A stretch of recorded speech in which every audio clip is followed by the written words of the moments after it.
Assalamualaikum warahmatullahi wabarakatuh. Apa kabar anak-anak kelas 4A? Semoga kalian semua dalam keadaan sehat walafiat. Untuk hari ini kita masih melaksanakan pembelajaran dari rumah. Jangan lupa untuk mematuhi protokoler kesehatan dengan cara mencuci tangan sebelum dan sesudah kalian melakukan aktivitas. Baiklah anak-anak, sebelum memulai pembelajaran, marilah kita mengucapkan Bismillah terlebih dahulu. Bismillahirrohmanirrohim. Hari Kamis ini kita memasuki pembelajaran 3, tema 1, subtema 3. Ada 2 pembelajaran. Yang pertama, pelajaran Bahasa Indonesia dengan materi menemukan gagasan pokok dan gagasan pendukung. Pelajaran yang kedua adalah IPA tentang pemantulan dan penyerapan bunyi.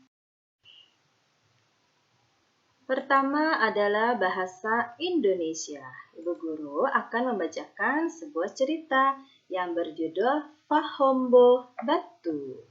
Tradisi lompat batu berasal dari suku Nias. Suku Nias berasal dari Pulau Nias yang terletak di sebelah barat Pulau Sumatera.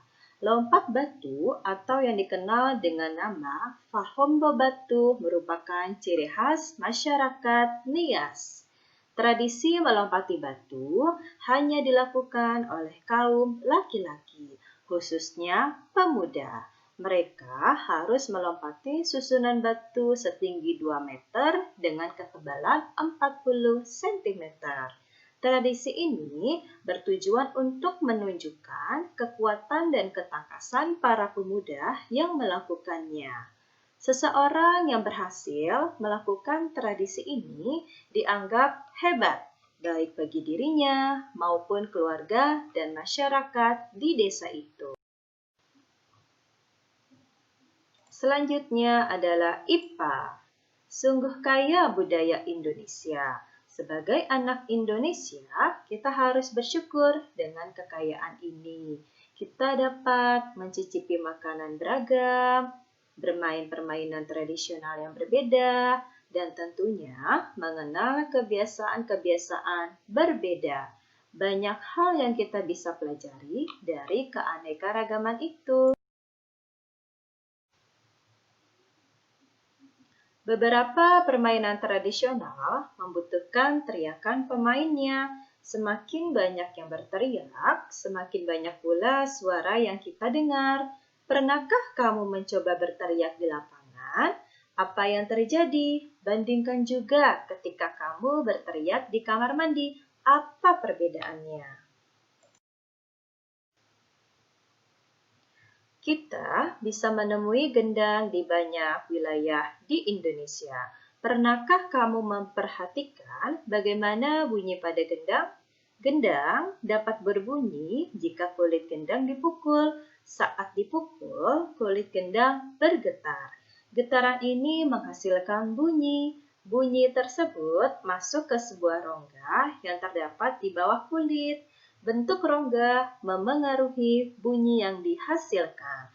Makin kecil dan panjang rongga pada gendang, makin nyaring bunyi yang dihasilkan. Pemantulan dan penyerapan bunyi. Bunyi dapat dipantulkan dan diserap. 1. Pemantulan bunyi. Sebuah kelereng yang kita lempar ke dinding yang keras akan mengalami pemantulan. Demikian juga dengan bunyi.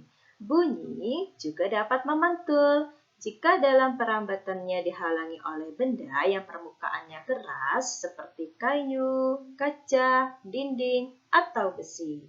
2. Penyerapan bunyi.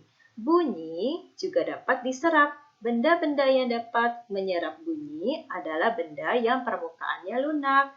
Benda yang demikian disebut peredam bunyi.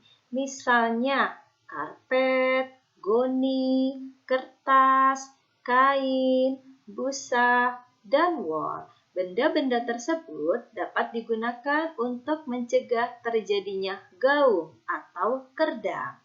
Dinding-dinding dan langit-langit gedung pertemuan, studio rekaman, dan gedung bioskop dilapisi dengan bahan-bahan tersebut supaya tidak terjadi gaung atau kerdam. Macam-macam bunyi pantul. 1. Gaung atau kerdam. Gaung atau kerdam terjadi karena bunyi dipantulkan oleh dinding yang jaraknya tidak jauh dari sumber bunyi.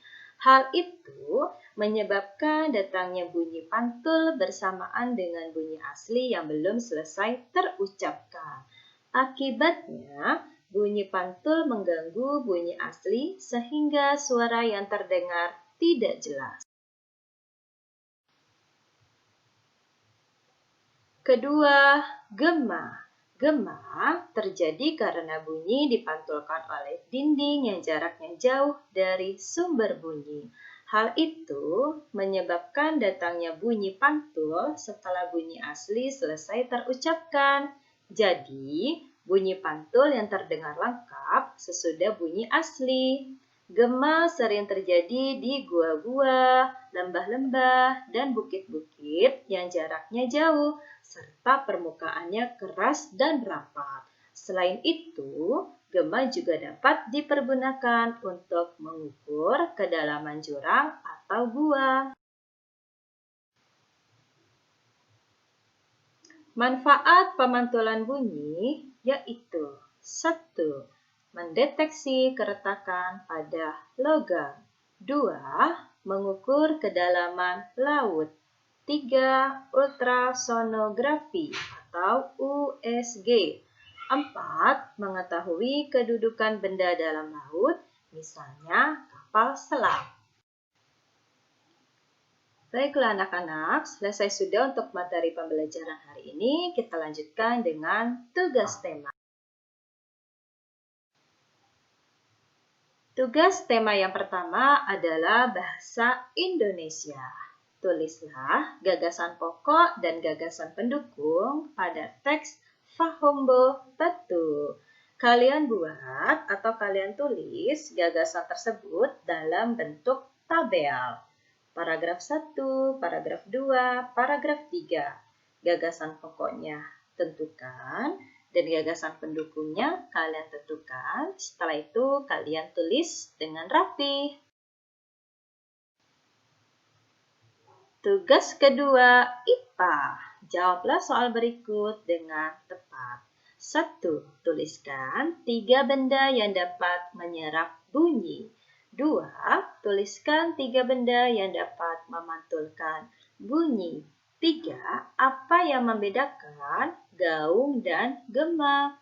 4. Tuliskan 3 manfaat pemantulan bunyi. 5. Bunyi pantulan dari orang yang berteriak di bukit termasuk contoh titik. Anak-anak kelas 4A, selesai sudah untuk pembelajaran hari ini. Kalian harus tetap semangat untuk mengerjakan latihan, walaupun mengerjakannya dari rumah. Sampai jumpa lagi besok. Wassalamualaikum warahmatullahi wabarakatuh.